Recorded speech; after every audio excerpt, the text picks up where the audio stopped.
RTS Info, Philippe Nanzer. C'est définitif, la victoire du démocrate Joe Biden dans l'État clé du Michigan a été officiellement certifiée ce lundi soir. Une commission a ainsi validé le décompte des résultats dans cet État où Joe Biden dispose d'une avance de plus de 155 000 voix sur 5,5 millions de suffrages exprimés. Un des 4 membres de cette commission, un républicain, s'est abstenu.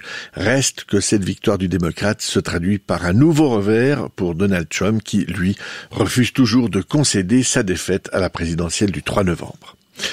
Et Joe Biden qui a commencé ce lundi à désigner les membres de son futur gouvernement avec à la tête de la diplomatie Anthony Blinken qui a fait partie de la proche équipe de Barack Obama. L'ancienne présidente de la Banque centrale Janet Yellen est très fortement pressentie au Trésor. Enfin, l'ancien secrétaire d'État John Kerry qui fait lui aussi son retour à Washington en tant qu'émissaire spécial du président sur le climat. Un Noël en petit comité, sans grande réunion de famille est sans doute la meilleure option pour la majorité des pays. C'est ce qu'a estimé ce lundi soir l'Organisation mondiale de la santé. Aux États-Unis, de nombreuses personnes se préparent à célébrer jeudi Thanksgiving. Malgré les appels des autorités à rester chez soi, les spécialistes craignent un nouveau pic d'infection lié à cette fête dans un pays qui est déjà le plus touché par le Covid-19 avec presque 260 000 morts. En Suisse, l'Office fédéral de la santé publique a constaté ce lundi que 9 751 cas supplémentaires de coronavirus s'étaient déclarés durant les 3 derniers jours.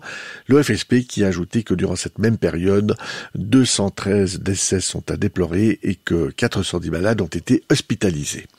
La France, par contre, remonte la pente puisqu'on a enregistré un peu plus de 4 450 nouvelles contaminations durant les dernières 24 heures, selon un bilan publié ce lundi par Santé publique France.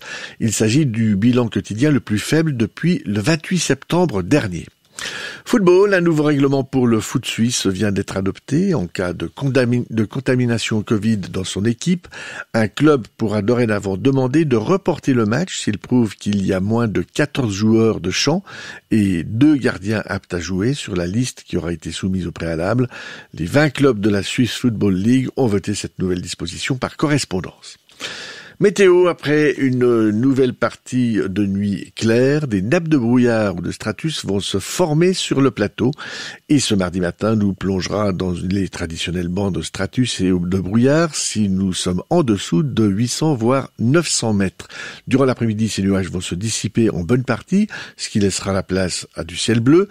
Côté température, il ne fera pas plus de 5 degrés sous la grisaille et jusqu'à 10 degrés tout au plus sous le soleil. Les météorologues prévoient le même type de temps pour mercredi et jeudi.